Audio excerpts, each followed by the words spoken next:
Hey guys, tonight we begin with something quiet, something you might not notice unless you really look down at your shoes. There's dust on them, a film of fine gray collected from wherever you've been today. Maybe it's from the sidewalk outside your apartment, maybe from the floors of a place you didn't want to be, maybe it's from nowhere important, but it's there. And that small, dusty detail, it says something.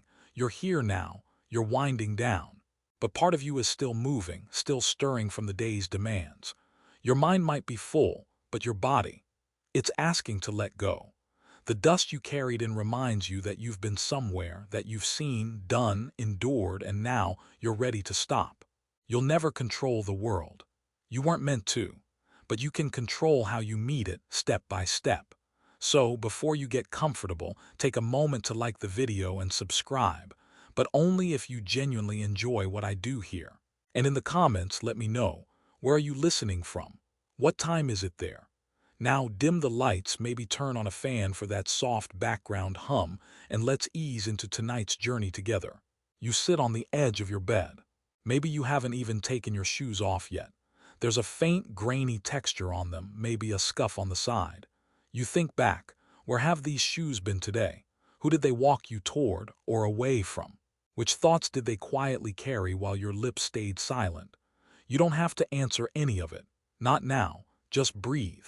Let your awareness settle like dust floating down in a shaft of soft light. The shoes know more than you think. They've pressed down on pavement during frustration. They've tapped lightly during laughter. They've stood still in boredom. That dust, they picked it up without trying, without choosing, just like your emotions sometimes. It's easy to think that every feeling we have is something we've actively chosen or something deeply meaningful.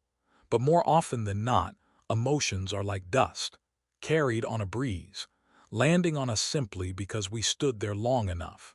That tension in your jaw, that wasn't your fault. The irritation in traffic, that arrived uninvited like dust settling on leather. And still, here you are. There's a strange comfort in realizing how much of life isn't personal.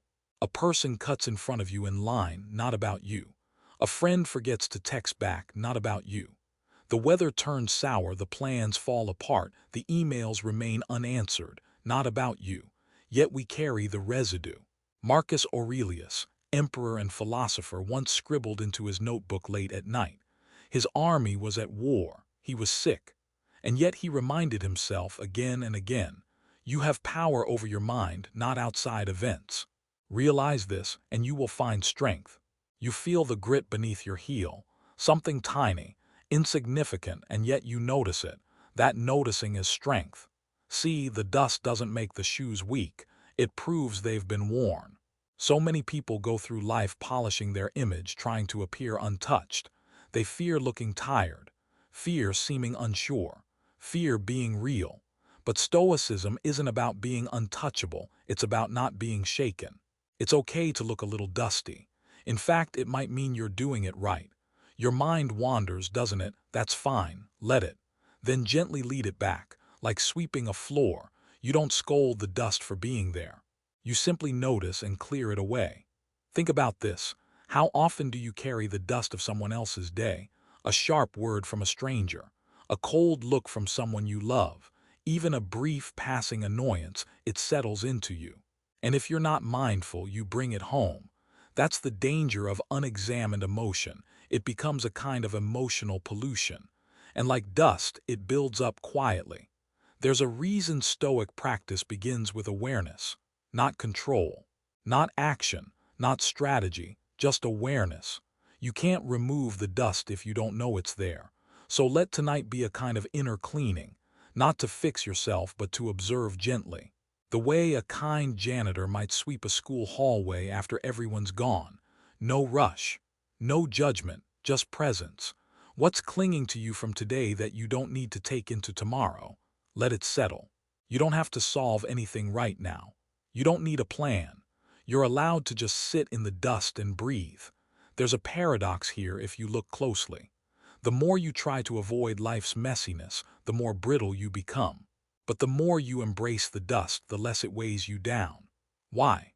Because then it's no longer something foreign. It's part of the journey. and you're walking it one grounded, conscious step at a time. No one tells you this when you're young, but peace isn't the absence of dust. It's the ability to be still while the dust settles. So here you are, breathing, listening, letting the mind soften around its edges. The world hasn't changed, but maybe your shoes feel a little lighter now. You haven't moved much, but something in you has. A subtle shift, like a curtain drawn back just enough to let in the evening air. You're starting to sense the weight of the ground beneath you, not just the floor, but the road you've walked all day. Your steps, your pace, your reactions, they've all left small echoes behind. You can't always choose the path, but you do get to choose how your feet meet the ground. Today, maybe your steps were rushed or dragging. Maybe you moved with a confidence that surprised even you. Or maybe you tiptoed through tension, trying not to trigger someone else's storm. Either way, you walked it. The earth didn't change to match your mood, but you adjusted to meet it. That's what Stoicism whispers to you in moments like this. The world will remain uneven, the sidewalk cracked, the stones sharp, the people unpredictable, the weather indifferent, but your will, that's your own terrain. And it can be as steady as you choose. You might think of Epictetus, the former slave who became a teacher of emperors. He once said, "It's not what happens to you, but how you react to it that matters." A tired quote, maybe, but only because it keeps proving itself true. Picture this, a sudden downpour, you're soaked. You didn't expect it. You can curse the sky, or you can feel the water shake your head and laugh. Either way, the rain falls the same. The difference is in your internal footing. Control is a tricky thing.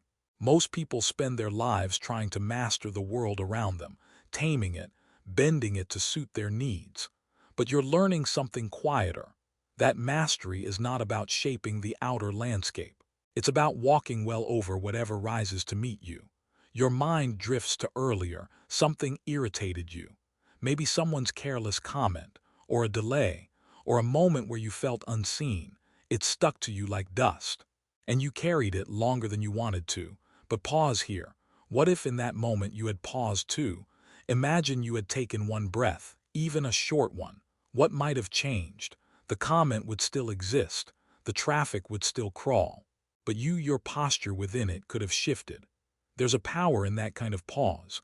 Not the kind that freezes or withdraws, but a calm pause. The pause that lets your foot find solid ground before the next step. You start to see now that your emotions, like the terrain underfoot, are signals, not commands.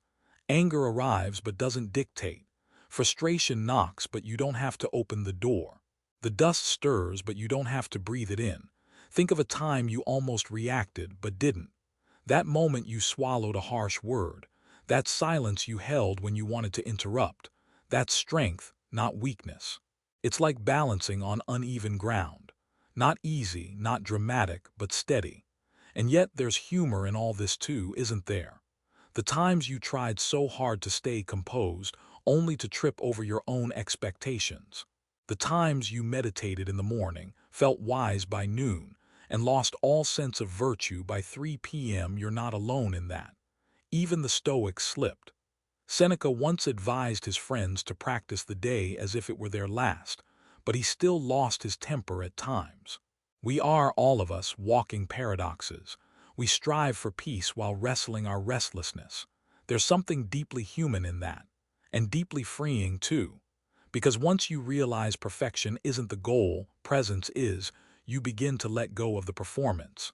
You stop trying to walk like a Stoic and start walking as a human who remembers what truly matters. That's the ground beneath your will.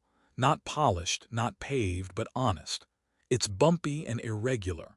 Some days it lifts you, some days it bruises you. But always it invites you to step with intention. Maybe tomorrow something will upset you again. That's not a failure. That's life doing what it does.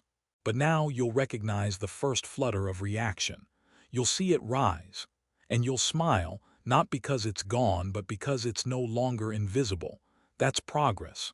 This dust on your shoes, it isn't failure, it's proof of effort. Of walking, not just thinking. Of trying, not just planning. It's the ground meeting you halfway. Take another breath. Feel your body on the bed. The way your spine slowly releases, the weight in your legs, the stillness creeping in like evening tide. You've walked enough for one day, and maybe now your next step doesn't need to be forward at all. Maybe it's inward. The room is quiet, and in that quiet you remember something, an old moment maybe years ago, a place you once stood, a decision you once made, a person you once were. You don't revisit it on purpose. It simply arrives like dust floating in through an open window, gentle, uninvited, familiar. It's easy to believe you are where you've been, that the places you've walked define your limits, that the mistakes you've made somehow stain your soul like scuffed leather. But that's just another illusion the dust can whisper to you if you aren't careful. You've walked through pain, yes, through conflict, through guilt, through shame, but you are not the road you came from. The Stoics would remind you, your past is only real insofar as it informs your choices now. The rest, memory, shadows, residue, where you've been is just that, behind you. And still, the world loves to press your face into your footprints, doesn't it? Old conversations come back. Regrets echo in your head when you're most tired. Someone you haven't thought about in months sends you spinning with a single memory. But here's the question. If you're always looking back at where you stepped, how will you see where you're going? You sit still now, but inside, your awareness is slowly turning forward. Not rushing, not escaping, just shifting, reclaiming. You remember the feeling of being told who you are, the labels you didn't ask for, the roles you were pushed into, the expectations that clung to you like wet socks. Some of that stuck. And even now, you carry a few of those words like stones in your pockets. But that isn't you. You're not the sum of opinions. You're not the echo of someone else's disappointment. You're not even the story your own mind tells you when it's tired and a little cruel. You are what you choose now. Epictetus taught his students something that sounds almost too simple to be wise. First say to yourself what you would be, and then do what you have to do. That was his philosophy class. No fluff, no theory, just clarity. What would you be? Not what you used to be or what you should be, but would. There's a freedom in that tense, forward-facing, imaginative, clean. Tonight, as you breathe slower, let yourself feel that possibility. You are not bound to be anything you've been. You are not the dirty shoes. You are the walker, the chooser of direction. But that idea can be uncomfortable too, because freedom always brings responsibility. If you are not your past, then you cannot use it as an excuse. If you are not your upbringing, your wounds, your doubts, then what are you? You are the one who decides what all of it means. And that's the essence of Stoicism, not suppressing the past, but integrating it with grace. Not ignoring where you've stepped, but refusing to be stuck there. Here's an image. You're on a mountain trail and the path behind you is crumbling. You can look back. You can feel the loss of it, but you must keep going. The rocks behind you are falling because they're no longer needed. They served their purpose. They taught you how to climb. Funny, isn't it? How something painful, deeply painful, can become part of your stability once you've stepped past it. A lesson, a boundary, a gentle warning, and sometimes even a gift. Marcus Aurelius wrote about this too, not as an abstract idea, but from within his own heartbreak. He lost children. He saw betrayal. He was, despite being emperor, no stranger to powerlessness. And yet he wrote, "If something is difficult for you to bear, do not think it impossible." Why? Because he had walked it, and so have you. This part of your path, the part you're remembering now, the job you left, the love that ended, the shame that clung, it doesn't vanish. But it doesn't define you either. It's dust, not destiny. Let yourself feel that weight just for a second, and then let it soften, let it rest. There's a truth here that most self-help skips. You don't have to reinvent yourself. You don't have to become unrecognizable to move forward. You simply have to choose again, with presence, with honesty, with less fear, and perhaps a bit of humor too. Because isn't it funny how seriously we take ourselves, even when we're clearly improvising? You've walked through entire seasons of life just figuring it out as you went. And look, you're still here, still breathing, still learning. That counts for something. So if tonight brings up memories you'd rather not revisit, don't push them away. Just remember, they are not you. They are not your path now. They are part of the dust, real but light. And you are learning how to let them settle instead of swirling them back up. The shoes may carry the past, but the soul, it moves in the present. Let that be your direction tonight. The room is still, but inside you something moves, slowly, like the sun drifting behind a cloud. You're thinking now of the things that didn't turn out the way you hoped. Not regrets exactly. Just expectations that fell apart quietly like sand slipping through your fingers. You tried, didn't you? You planned. You anticipated. You looked ahead and imagined how it might all unfold neatly, maybe even beautifully. And then it didn't. That moment when something you were sure of began to dissolve. A friendship you thought was solid. A job you thought was your calling.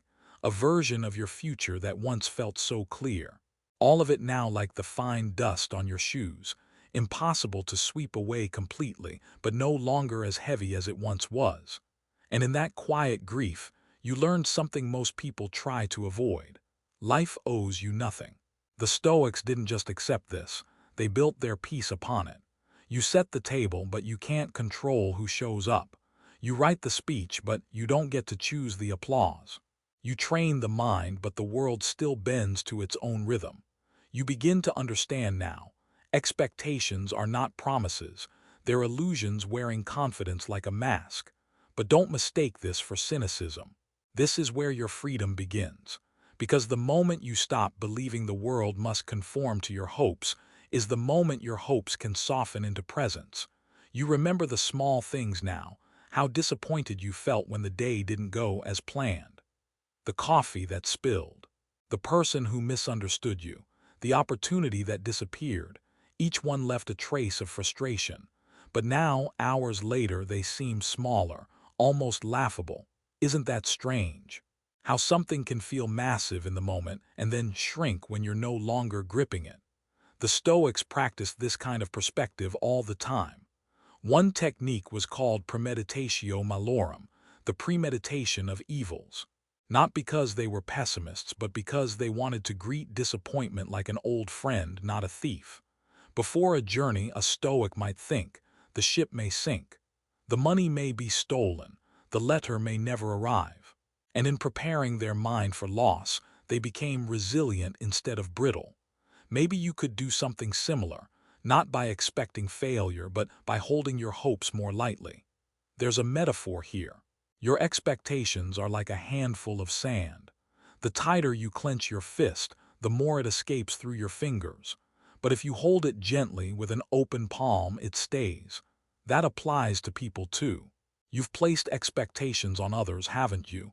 That they'd understand you, that they'd behave a certain way, that they'd see what you meant without you having to explain. And when they didn't, you suffered. But was it their failure? Or just your expectation, standing in the way of reality? There's a subtle kind of grief in realizing that other people don't exist to fulfill our stories. They're walking their own paths, with their own dust on their shoes. Sometimes they cross ours, sometimes they drift away, and neither is a betrayal. You think of that one person, the one who promised they'd stay or care or try. Maybe they meant it, maybe they didn't, but either way, you're still here. And that means you've survived not just the moment of loss, but the echo of it. There's something beautiful in that. Quiet, strong. You pause now and feel it. The space that opens when you stop resisting what is. When you stop editing reality in your mind, trying to make it match a picture it never agreed to. That's a kind of peace that can't be bought. It can only be practiced. And it starts in moments like this.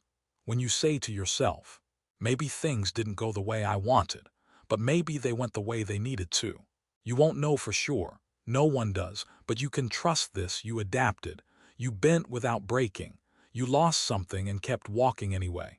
That's the path of the Stoic, not armored, not invincible, but supple, able to release what was never guaranteed. And here's the paradox again, because it always returns. The less you demand from life, the more clearly you see its quiet gifts. You expected joy to come from a grand moment, and instead, it came from an unexpected conversation. You expected peace from success, but instead it arrived in a single breath after letting something go. Let that be enough. You sit now, surrounded by the quiet, and understand something deeper. Maybe your shoes aren't heavy with failure. Maybe they're just honest, worn not from missteps but from steps taken in full humanity. And that is something to be proud of. There's a certain silence that only comes late at night, the kind that doesn't demand anything of you. It doesn't ask you to be productive or polished or certain. It simply allows you to sit with yourself. And in that stillness something rises. A memory maybe, a choice you made, one that didn't turn out the way you hoped. Regret. Not loud, not dramatic, just a quiet ache like dust settling in the corners of your thoughts. You start to replay it. What you said, what you didn't say, the moment you wish you could take back, or redo, or even just explain. But you can't, and so you sit with it. The Stoics never promised a life without pain. They never said you wouldn't look back sometimes and feel a tug, but they did offer this. Pain is part of the human contract. And regret, if understood well, can be a kind of teacher. You can't rewrite the past, but you can rewrite your relationship to it. Seneca wrote, "What is the point of dragging up sufferings that are over, of being miserable now because you were miserable then?" It sounds harsh, until you realize it's mercy in disguise. A reminder that you don't have to suffer twice. Yes, you made a mistake, or maybe you didn't and it just ended painfully anyway. Either way, it's over. The only thing still living is your resistance to it. So what if tonight you stopped resisting? What if you let regret be what it is, evidence that you cared, that you tried, that you were human? You sit there now, maybe picturing the younger version of you who made that decision. Look at them not with judgment but with compassion. They didn't know what you know now. They were doing their best with the tools they had, even if the outcome hurt. Isn't that true for you now too? You're still doing your best, even if it doesn't always look wise. Even if the dust on your shoes sometimes comes from stumbling. It's okay. Stumbling means you moved. The Stoics believed in taking responsibility, yes, but not in wallowing, not in self-punishment. That's ego dressed up as virtue. Real strength is quieter. It's the act of standing up after you've fallen, not the act of endlessly reliving the fall. Let that sink in. Because sometimes we confuse reflection with penance. We think if we just replay it enough, we'll finally understand or forgive or fix it. But memory isn't a time machine. It's a mirror. And mirrors can only show you where you are now. There's a paradox here too. You regret the mistake because it didn't align with who you wanted to be. But the very presence of that regret, it proves you've grown. If you were still the same person, you wouldn't see the misstep at all.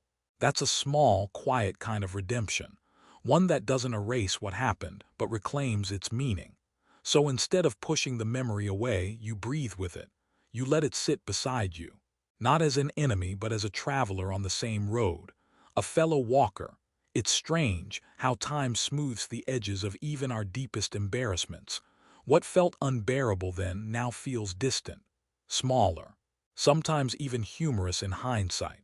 How human we are, thinking the world was ending over one email, one date, one silence. You smile, not because the pain didn't matter, but because you're still here. And the person who emerged from that pain is someone you're learning to respect, maybe even like. The dust of regret doesn't cling when you stop pretending it wasn't real. When you face it, name it, and walk anyway, it becomes part of your wisdom. You think now of a place in your life where you haven't quite forgiven yourself yet. Maybe it's something no one else even noticed, but it lingers, quiet and sharp. What would happen if, just for tonight, you offered that part of you the same kindness you'd offer a friend? You wouldn't shame them. You wouldn't demand they be better, faster. You'd say, "It's okay. You did your best." And if you didn't, you're still learning. Let that echo within you, because you can't carry everything, not forever. The dust builds up when you do. It weighs you down without you even noticing. But when you release regret, not by pretending it never happened, but by acknowledging it fully, you free yourself to walk a little lighter. And isn't that what you came here for? Not a life without missteps, but a life where even the missteps are part of the path. So tonight, as you lay there, let one regret go, just one, even if it's small, even if it tries to return. Let it rest where it belongs, in the past. And let your breath return to the present. You are not the dust.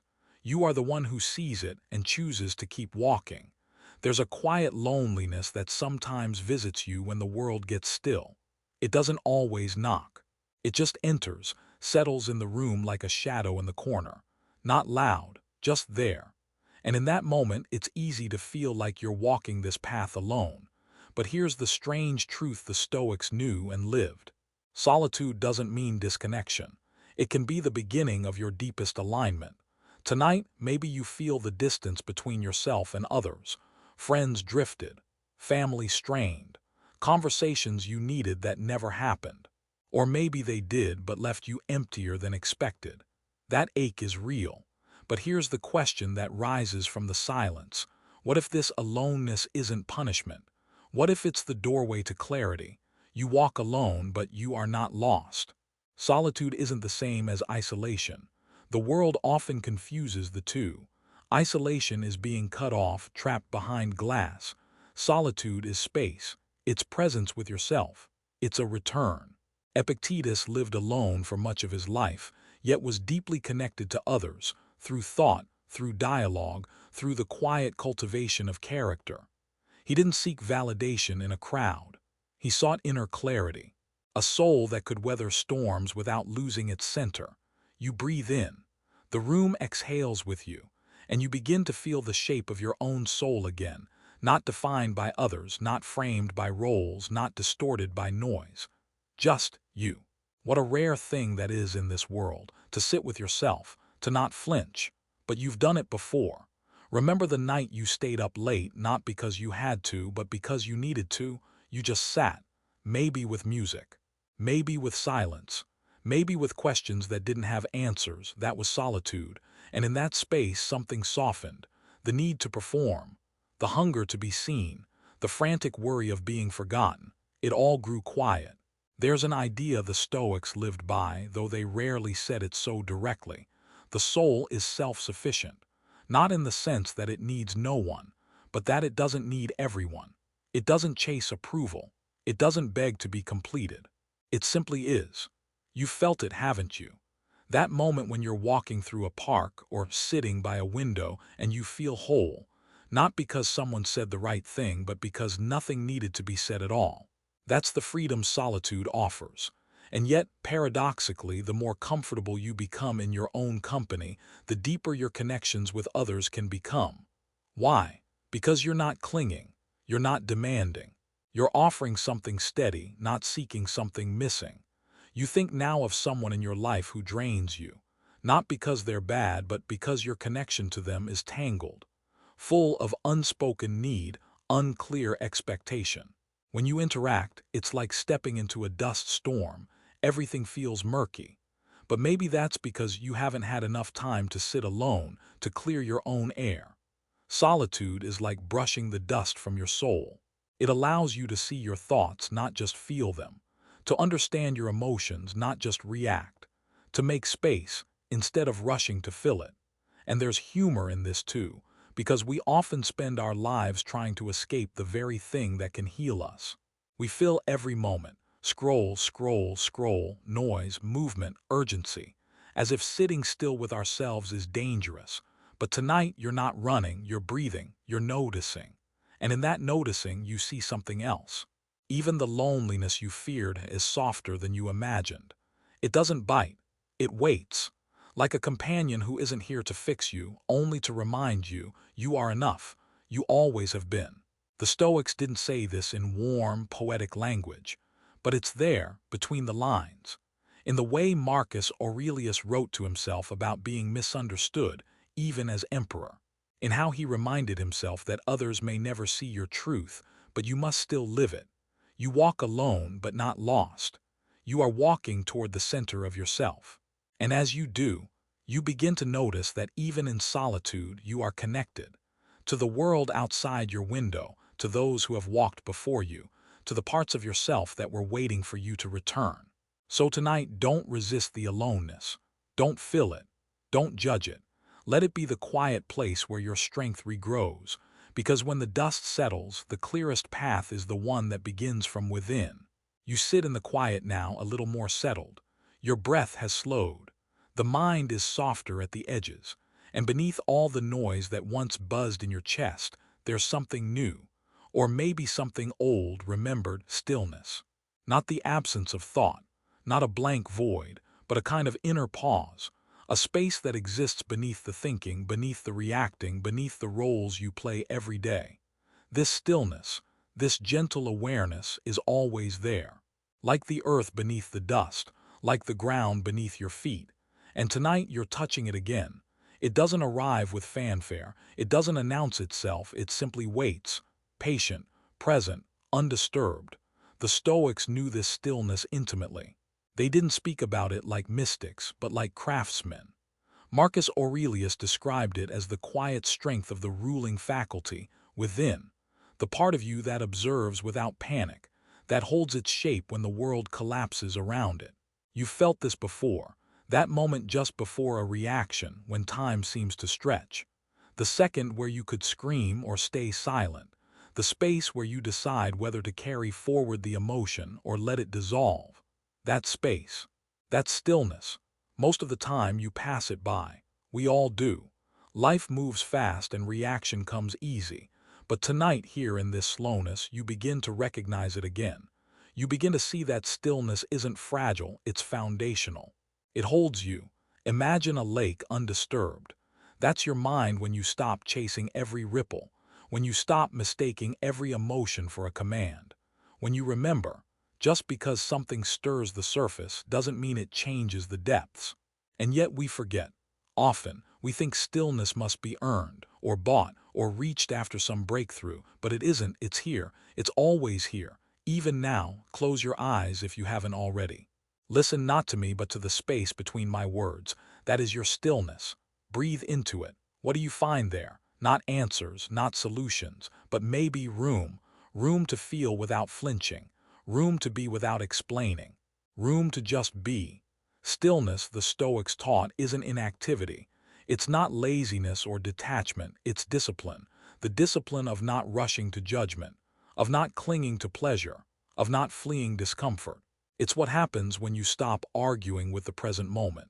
You think now of a time when everything felt chaotic, when something happened that shook you. Maybe it was an argument, a piece of bad news, a change you didn't expect. Your body reacted, your breath shortened, your mind spun, but somewhere deep inside, maybe so faint you barely noticed it, was a part of you that simply watched. That said, ah, so this is what's happening now. That's the stillness you return to tonight. And here's a paradox. The more you cultivate that stillness, the less passive you become. You act more clearly, more intentionally. You respond instead of react. You choose instead of chase. Stillness doesn't make you detach from life, it roots you in it. The world around you will always stir the dust. People will still disappoint. Situations will still surprise, but beneath it all, the earth remains unmoved. And so can you. The image comes to mind of a tree in the wind.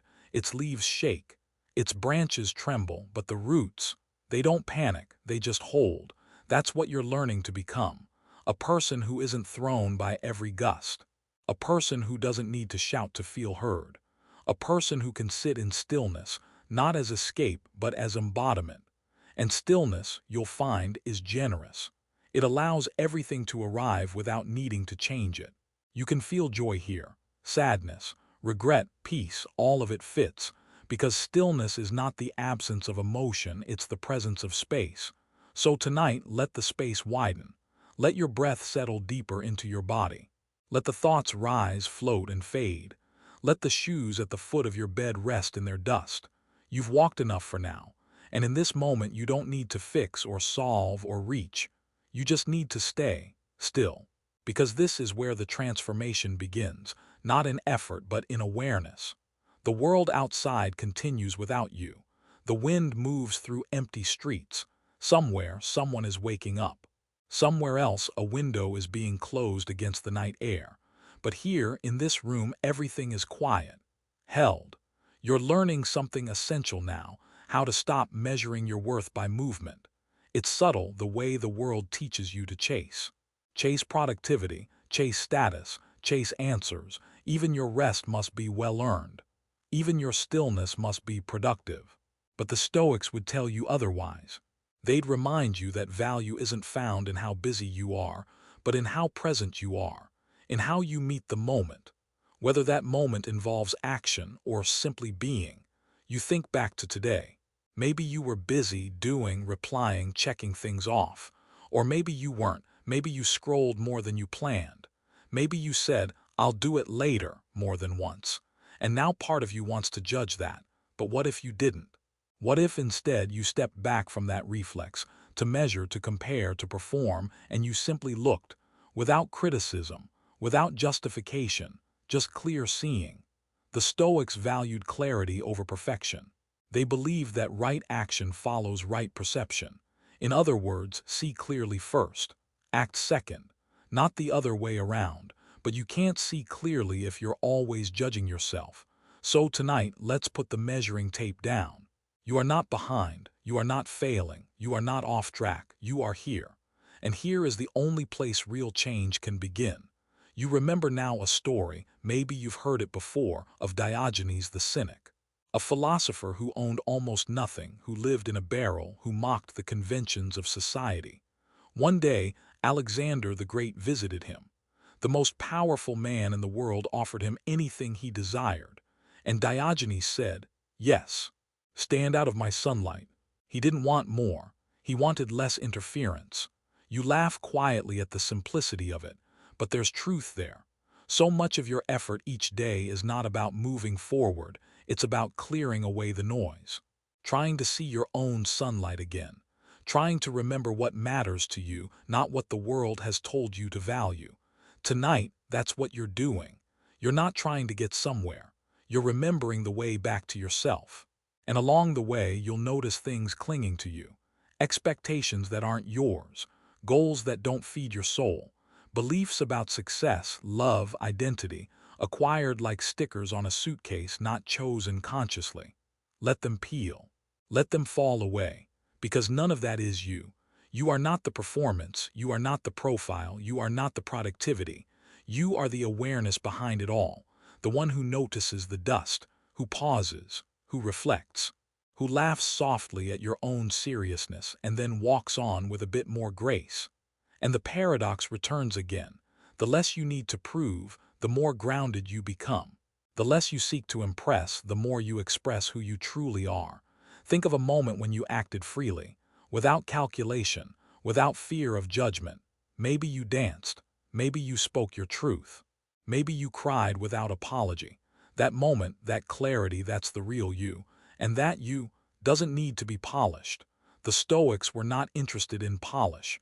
They were interested in substance, in what remains when the external fades. Your career may shift. Your relationships may change. Your body, your voice, your circumstances, all of it is in flux. But your integrity, your character, that's your anchor. And here's the beautiful thing. It doesn't have to be perfect to be solid.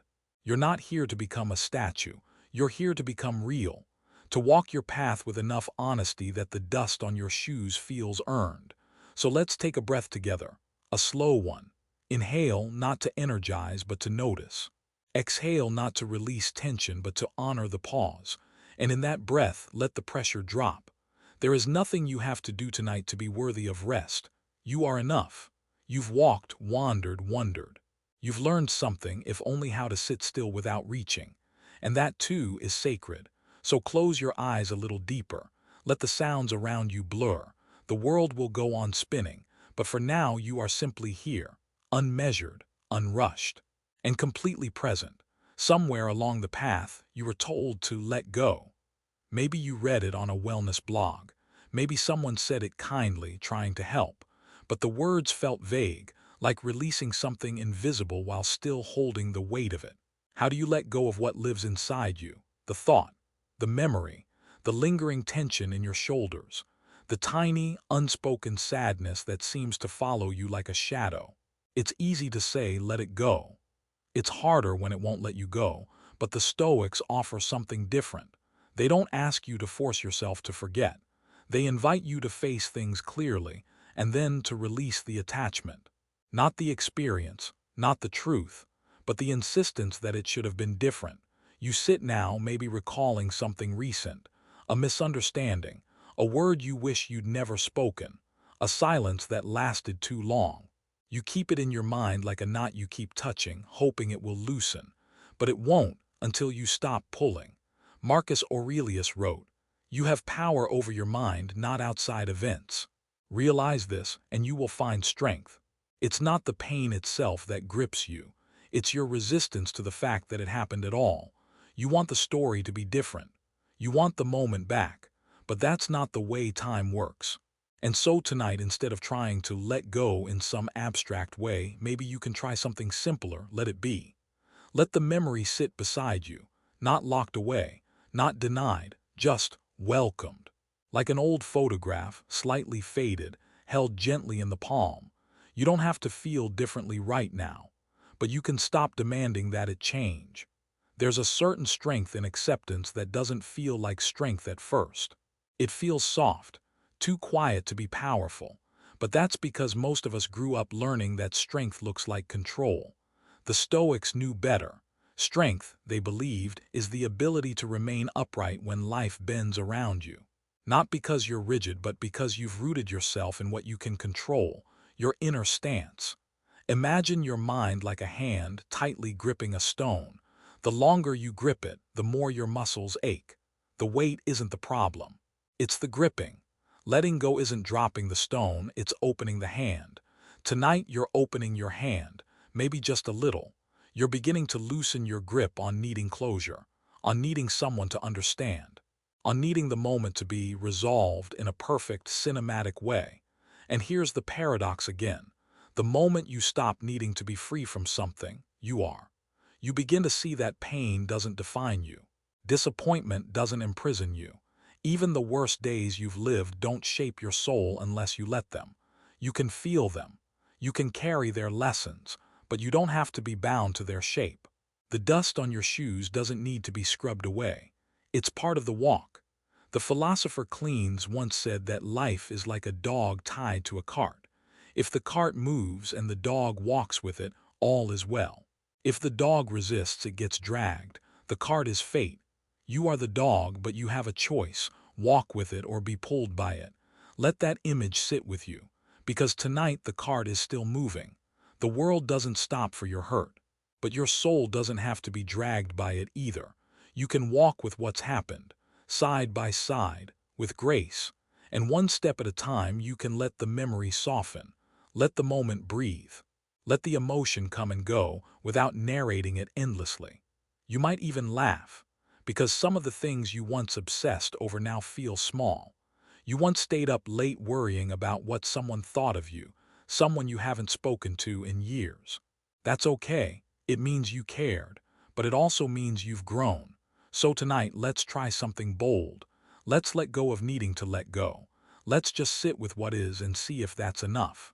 Because maybe the lesson isn't about releasing everything you've carried, but about learning how to carry it differently, with less strain, with more space, with a quiet kind of wisdom that says, yes, this happened, and I am still here. There's a strange comfort in repetition. The way you brush your teeth the same way each night, the way the fan hums its soft circle of sound, the way your breath moves, inhale, pause, exhale, over and over again. You don't have to think about it. And in that not thinking, you find a subtle peace. But life doesn't always feel that way, does it? Some days feel stuck. You wake up with the same thoughts, carry the same burdens, end with the same questions. You wonder, am I growing or am I just circling? This is the paradox of routine. It grounds you and it can trap you. It gives your life shape, but it can feel like a cage. The Stoics knew this tension well. They woke each day to the same practice, the same meditations, the same reminders. Marcus Aurelius opened his meditations with almost a complaint. When you wake up in the morning, tell yourself, today I will meet interference, ingratitude, arrogance. He wasn't being pessimistic. He was being prepared.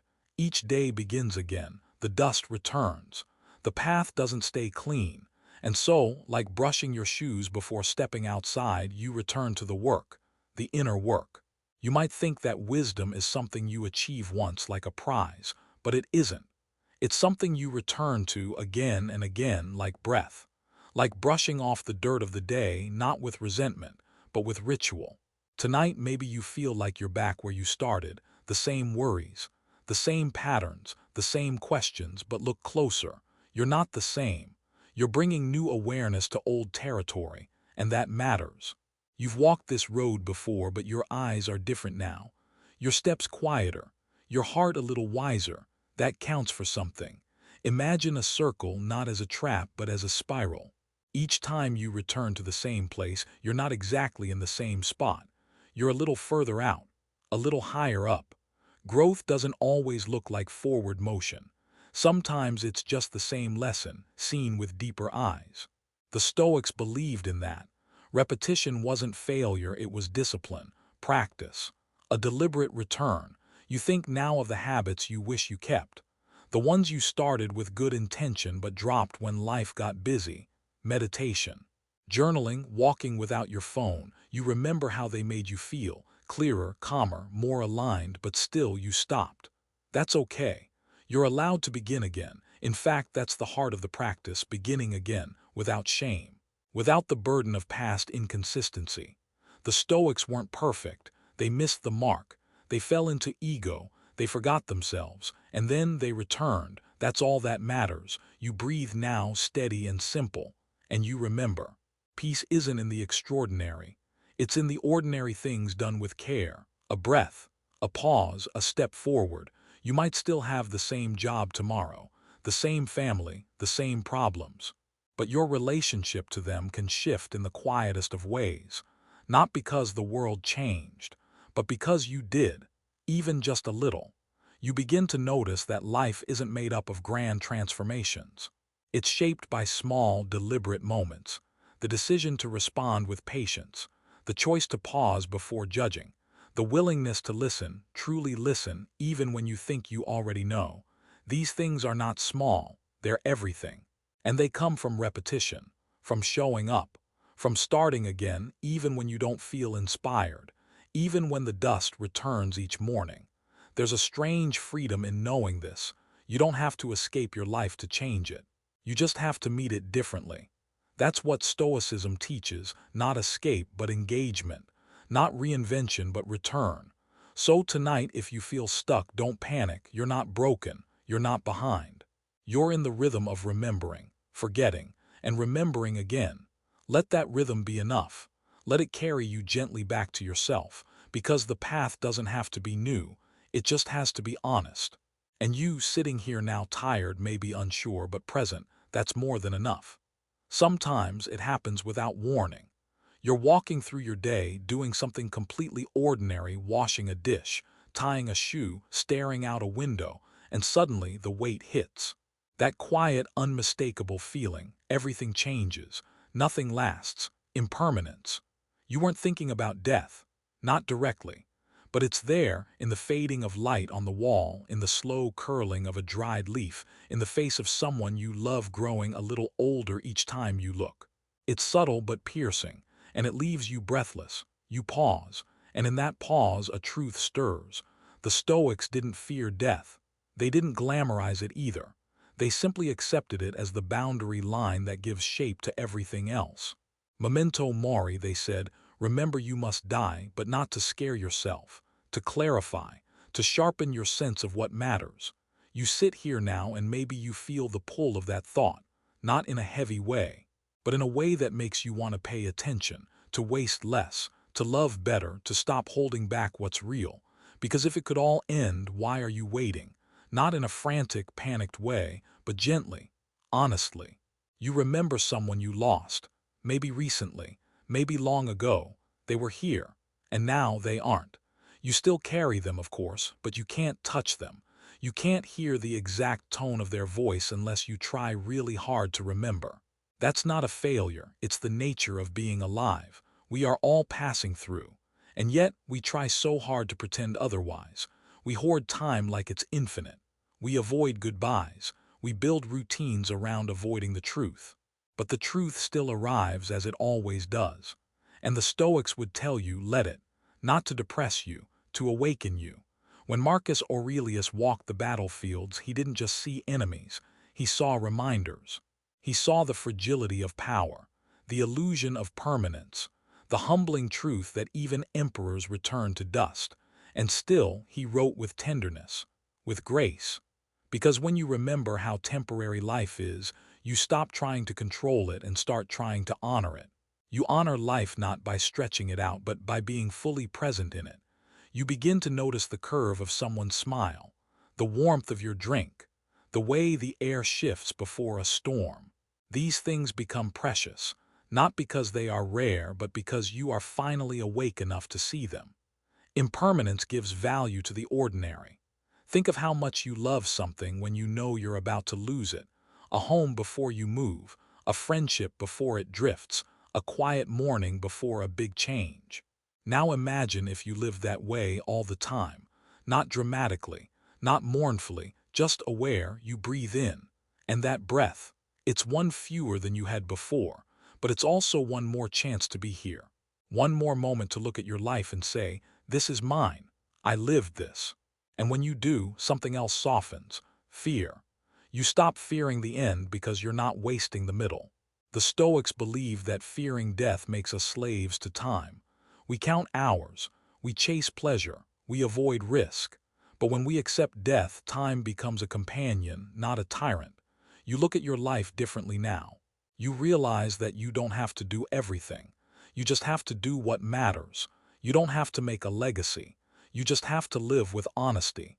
You don't have to be remembered. You just have to be real while you're here. And when you forget, because you will forget, let this practice return you. Like brushing the dust off your shoes at the end of the day, you can shake off distraction, entitlement, illusion. You can return to presence. You can hold this night not as something to escape, but as something sacred. Even the silence, even the ache, even the fading, all of it is life. And it's yours.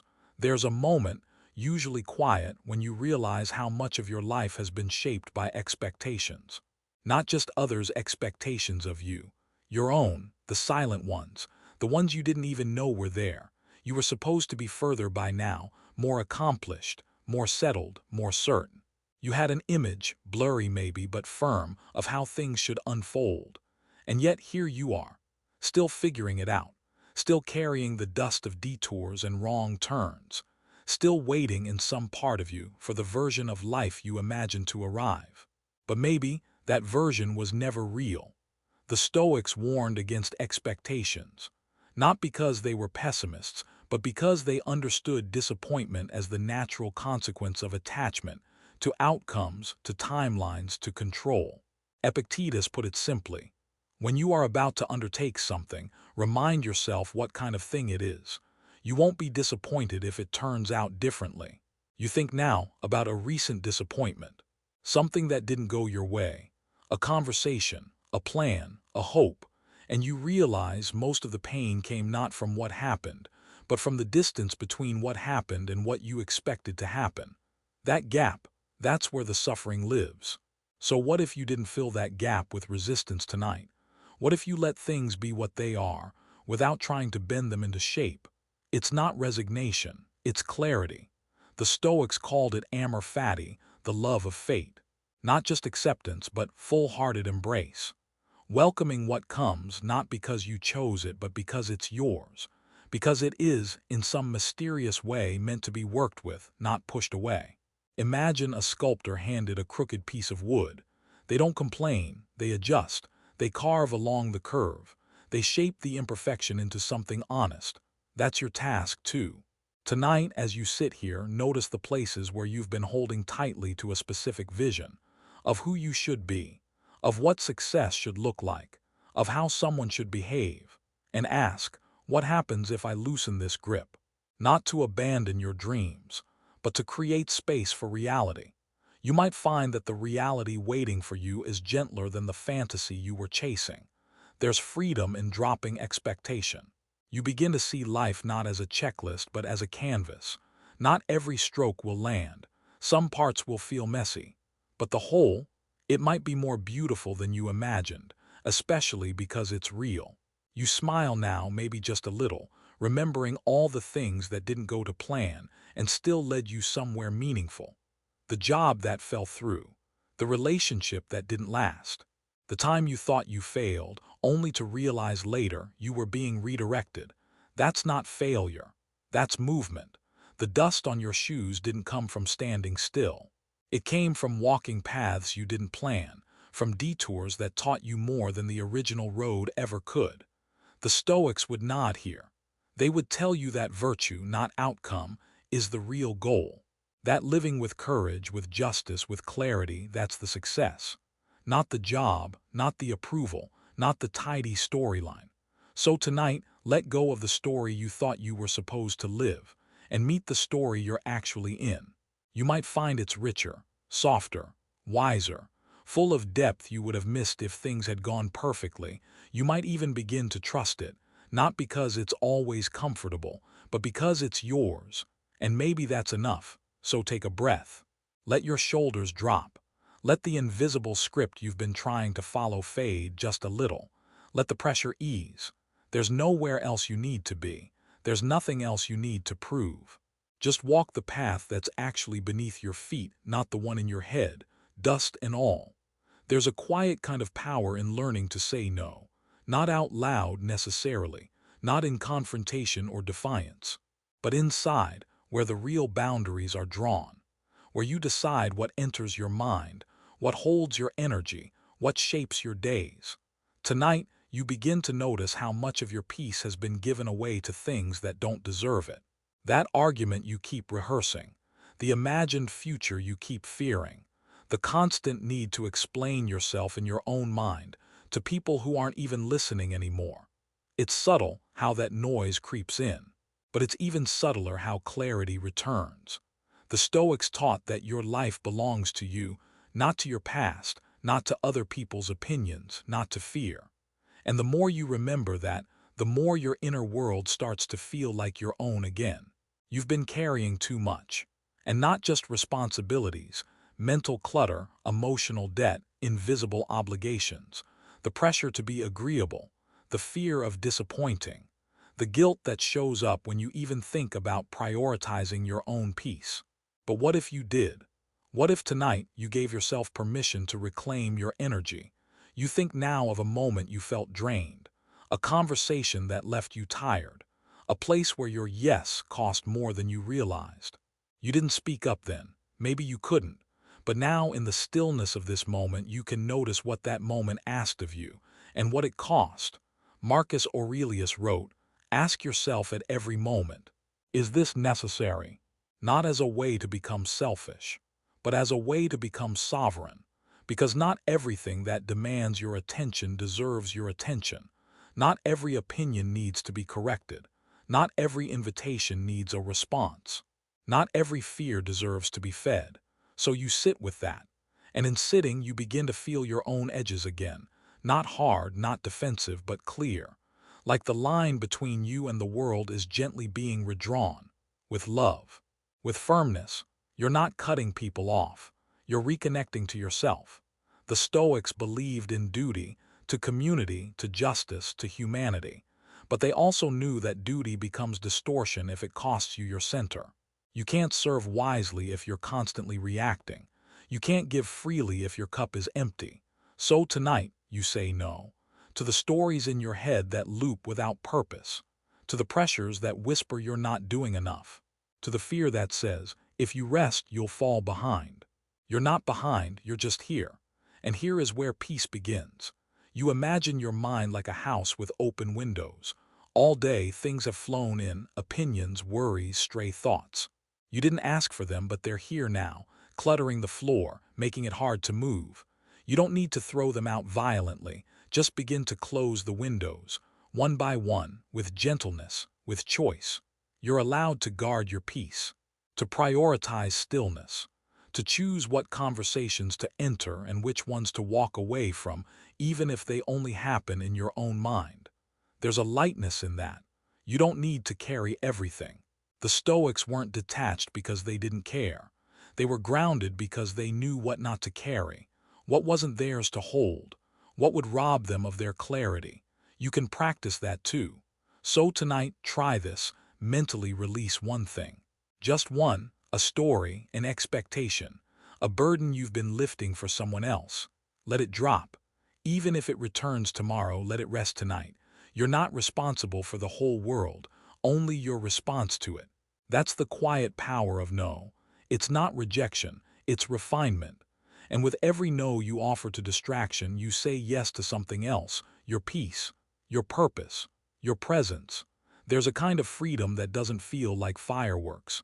It feels like a quiet sigh, a loosening, a moment where you realize you don't have to grip so tightly anymore. You're allowed to release the illusion of control, not because nothing matters, but because you finally understand what does. Tonight, as you sit in this stillness, you begin to sense it. Most of your suffering hasn't come from what happened, but from how you believed it shouldn't have. The Stoics understood this deeply. They called it the dichotomy of control. A simple, unshakable idea. Some things are up to you and some things are not. Your actions, yours, your judgments, yours, other people's behavior, the past, the weather, the outcome, not yours. And yet, you often live as if it all is. You try to shape people's opinions. You try to rewrite yesterday. You brace against the future like it's a wave you can push back with your mind. But tonight, maybe you feel it too, that deep inner truth, always waiting beneath the noise. Control is an illusion, and peace is what rises when you stop pretending otherwise. Think of how much you've tried to fix with worry. Think of all the things you've said over and over in your head, hoping that if you just replay them enough, they'll resolve. They don't, but your grip on them can. And when you loosen that grip, what's left? Freedom. Not the loud kind, not the kind that demands anything from the world, but the kind that returns you to yourself, to the calm center inside you, unshaken by what's swirling outside. You think of the Stoic image of the archer. The archer can aim. They can practice. They can study the wind. But once the arrow is released, it's no longer in their control. The result, not theirs, only the effort, only the integrity behind it. That's how you begin to live when you let go of control. You still act, you still care, but you don't grasp, you don't demand. You don't collapse when things don't follow your plan. Because you know now, plans are tools, not guarantees. And tonight, your only task is to release what isn't yours. You breathe again, slower this time. You remember a conversation that didn't go the way you hoped. You tried to explain, to connect, to be understood, but it didn't land. And afterward, you carried it, replayed it, tried to edit it in your head. But the past doesn't change with rethinking. Only your relationship to it does. So you sit with that version of yourself, the one who tried, who showed up imperfectly, and you say, that was enough. And maybe that's what freedom really is. Not the removal of obstacles, but the removal of inner resistance. The willingness to say, this is what's happening, and I will meet it without needing to control it. You might even smile, realizing how many beautiful moments in your life came not from your plans, but from what interrupted them. The friend you met by accident, the job you didn't get that led to something better, the mistake that became your teacher. Control never gave you those gifts. Letting go did. You begin to see that letting go isn't passive, it's powerful. It takes strength to trust that you will meet life as it comes, that you will be enough for whatever arrives, that you don't need to know the outcome to be at peace. So tonight, you put down the reins. You sit quietly in your own presence, and you whisper something simple but revolutionary to yourself. I will do my part, and I will release the rest. You imagine your thoughts like birds perched on a wire. You don't chase them away, you just stop feeding them. And one by one they take flight, leaving behind stillness, and a space wide enough for peace to return. You've come a long way tonight, not in miles, not in grand revelations, but in presence. In the way your breath settles now without you asking. In the way your body feels heavier, not from burden but from permission. Permission to rest, permission to release, permission to simply be. You look down metaphorically or maybe even literally, and you see the dust still clinging to your shoes. It didn't disappear. You didn't cleanse it all away through thought or silence or self-inquiry, and that's okay. The dust was never the problem. It was your resistance to it, your need to polish yourself into something untouchable, untarnished, endlessly refined. But life doesn't work like that. Life leaves a mark. Each day writes on you, sometimes in mud, sometimes in gold. And tonight you've stopped trying to edit the script. You've remembered that it's not the absence of dust that makes you clean. It's the presence of self-awareness, of acceptance, of clarity. The Stoics never promised serenity through escape. They didn't retreat into silence to avoid the world. They trained for it. They walked through fire knowing they could be burned and still held their posture. You've done something like that tonight. You've walked through thought, through memory, through contradiction and hope and small private aches. You've sat with your mistakes without judgment. You've honored your tenderness without flinching. That is the practice, and it's ongoing. Tomorrow the dust will return. A comment might sting. A plan might unravel. Your mood might shift before you even have your coffee. And still, you'll know what to return to, not a perfect version of yourself, but this grounded center, this quiet, steady flame inside. And as we begin to close this journey, take a final slow breath, not as a ritual, but as an arrival. Inhale into your chest, your ribs, your belly. Hold it just a moment. And exhale everything you don't need to carry into sleep. Let it go, again and again. Because this letting go isn't a one-time decision. It's a rhythm, a return, a choosing. Each time you release what isn't yours to carry, you make more room for the life that is. And now, the lights in your mind begin to dim. The world softens. The need to strive dissolves into stillness. Let the last thoughts of the night be gentle ones.